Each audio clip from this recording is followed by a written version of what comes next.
রহমানির রহিম। সকল প্রশংসা মহান আল্লাহ তাআলার। বাংলাদেশ জিন্দাবাদ। বাংলাদেশ জাতীয়তাবাদী দল বিএনপি জিন্দাবাদ। শহীদ প্রেসিডেন্ট জিয়াউর রহমান অমর হোক। দেশনেত্রী বেগম খালেদা জিয়া অমর হোক। তারেক রহমান জিন্দাবাদ। সম্মানিত ভোটারগণ, শরীয়তপুর ৩ আসনের ডামুড্ডা, গোসাইরহাট ও ভেদরগঞ্জ উপজেলার সম্মানিত ভোটার ভাই বোন ও বন্ধুগণ, মুসলমান ভোটারদের আসসালামু আলাইকুম। হিন্দু ভোটারদের আদাব ও অন্যান্য জাতি সম্প্রদায়কে জানাই নির্বাচনী শুভেচ্ছা। আসছে আগামী 12ই ফেব্রুয়ারি ত্রয়োদশ জাতীয় সংসদ নির্বাচন।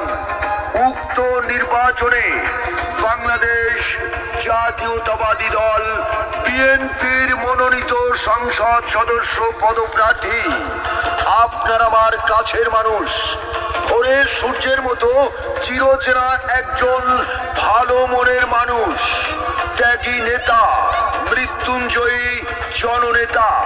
টানা 8 বছর যিনি কারা নির্যাতিত হয়েছেন, বিএনপি চেয়ারম্যান তারেক রহমানের বিশ্বস্ত সহচর মিয়া নুরুদ্দিন আহমেদ অপু ভাই।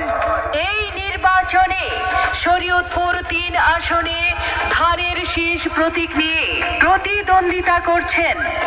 ত্রয়োদশ জাতীয় সংসদ নির্বাচনে বাংলাদেশ জাতীয়তাবাদী দল বিএনপির মনোনীত প্রার্থী আপনার আমার সকলের আপনজন, গরিব দুঃখী মেহনতি মানুষের পরম বন্ধু মিয়া নুরুদ্দিন আহমেদ।